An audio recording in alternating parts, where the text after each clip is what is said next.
అది నా బిడ్డరా, అది నీతో ఎట్లా వస్తుందో నేను చూస్తా. అది నా పిల్లరా, ఎట్లా రాదు నేను కూడా చూస్తా.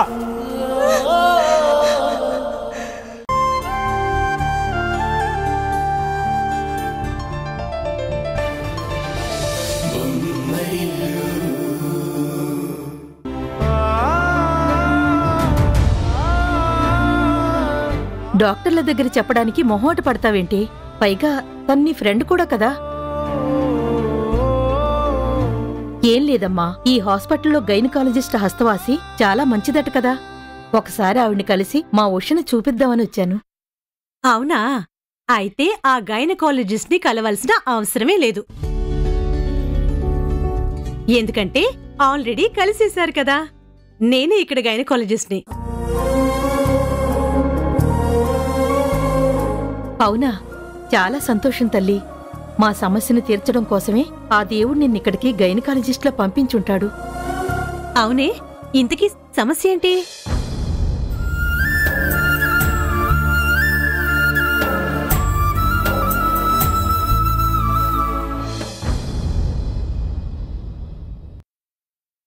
ఏంటి? మీ ఆయన బాధపడకూడదని లోపం నీలో ఉందని అందర్నీ నమ్మించావా? నీకేమైనా పిచ్చా? ఏ భార్య అయినా ఇలాంటి నింద తన మీద వేసుకుంటుందా? అసలింత త్యాగానికి ఎవరైనా పూనుకుంటారా? నీకు పిల్లలు పుట్టే అవకాశం లేదు కదా అని మీ అత్తగారు మీ ఆయనకు వేరే పెళ్లి చేస్తే నీ జీవితం సర్వనాశనమైపోతుందే. మా అత్తయ్య గారు దేవత, అలాంటి పని చెయ్యరు. ఆవిడ చెయ్యకపోయినా పక్కన చేయించే వాళ్ళుంటారు కదా, వాళ్ల మాటలు విని మీ అత్తయ్య అలా చేయొచ్చు కదా. ఆ దేవుడు చెప్పినా కూడా మా అత్తయ్య అలా చెయ్యరు. ఎందుకంటే మా అత్తయ్యకి నేనంటే ప్రాణం. మా ఆయనకు కూడా నేనంటే ప్రాణం.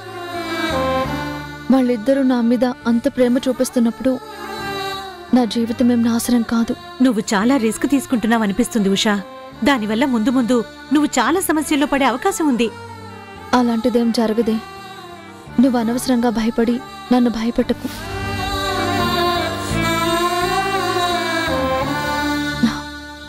దయచేసి లోపం నాలోనే ఉందని అబద్ధమాడి మా అమ్మకి చెప్పి నమ్మించు.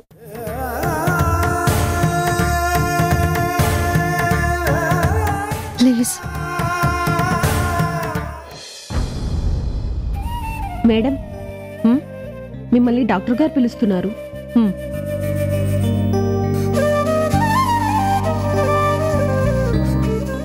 ఉషాకి అన్ని పరీక్షలు చేసావమ్మా? చేశానంటీ. తనకి పిల్లలు పుట్టే అవకాశం లేదు.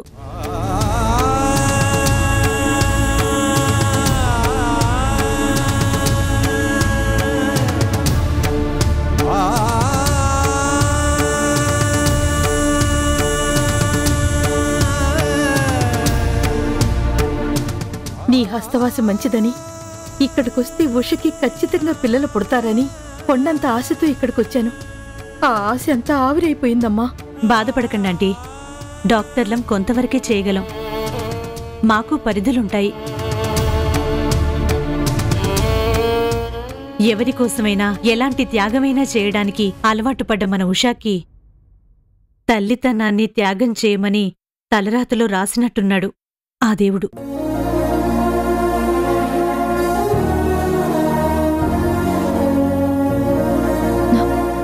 నువ్వేం బాధపడకు సుప్రియ. మాకు పిల్లలు పుట్టరనే బాధ మాకేం లేదు. నేను ఆయనకి పిల్లని, ఆయన నాకు పిల్లాడు, అంతే.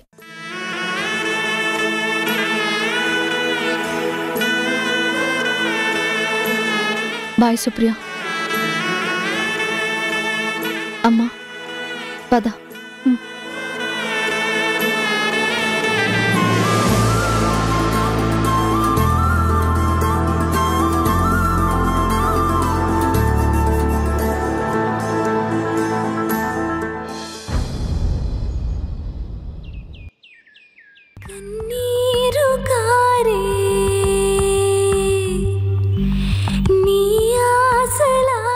మీ బాబు కదలికలు తెలుస్తున్నాయా? కన్నీరు కారే నీ ఆశలారే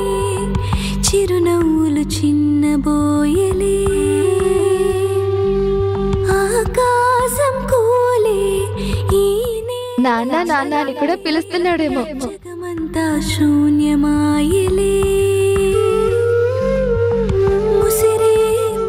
అదే పల్లవి బిడ్డని దత్తత తీసుకున్నామనుకోండి, మన రక్తమే అవుతుంది కదా.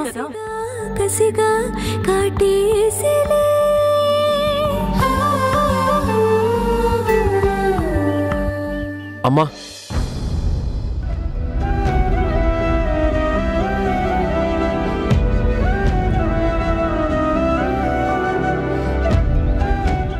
అమ్మా నీతో మాట్లాడాలి. అమ్మా ప్లీజ్ ఆగు.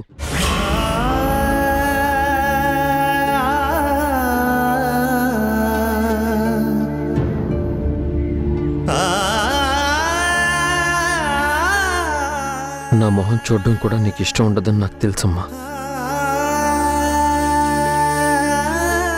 అయినా నేను నీ దగ్గరికి ఎందుకు వచ్చానో తెలుసా అమ్మా? బిడ్డ బాధని అమ్మ తప్ప ఇంకెవరూ అర్థం చేసుకోలేరు అని. తప్పు చేసిన బిడ్డని క్షమించే మనసు, శిక్షించే అర్హత ఒక అమ్మకి తప్ప ఇంకెవరికి ఉండదు కదమ్మా.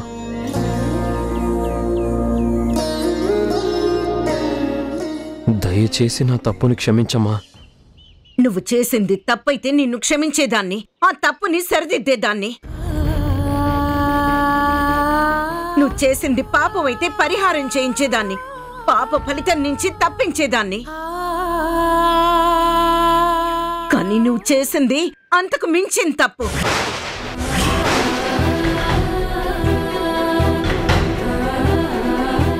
అందుకే ఏం చెయ్యాలో అర్థం కాక మౌనంగా ఉన్నాను. అలా అనకమ్మా. ఈ సమస్యకి నువ్వు తప్ప ఎవ్వరూ పరిష్కారం చెప్పలేరు.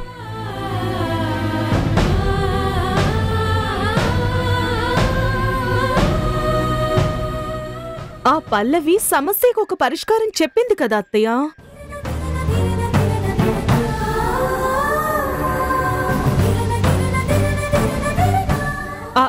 అదే తాను కిరణ్ బిడ్డని కని ఆ బిడ్డని మనింటి వారసుడిగా మనకిచ్చేసి అమెరికా వెళ్ళిపోతాను అని చెప్పింది కదా అంటున్నాను.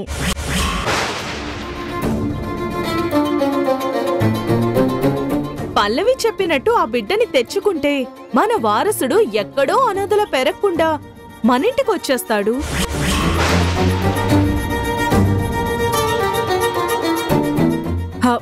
ఉషాకి బిడ్డలు లేరు అన్న కొరత కూడా తీరిపోతుంది. నోర్మై నోర్మై నోర్మై.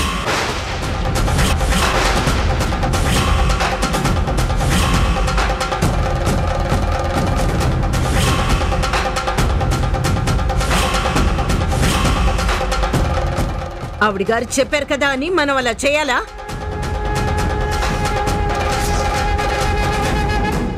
అసలు ఆ బిడ్డ మన వారసుడో కాదో తెలియకుండానే బిడ్డను తీసుకొచ్చే విషయం గురించి ఆలోచిస్తారేంటి? అమ్మా, పల్లవి కడుపులో పెరుగుతున్న బిడ్డ మన వారసుడే అని గ్యారంటీ ఏంట్రా? వాడు నీ బిడ్డే అని గ్యారంటీ ఏంటి? వాడు నీ బిడ్డే అని గ్యారంటీ ఏంటి?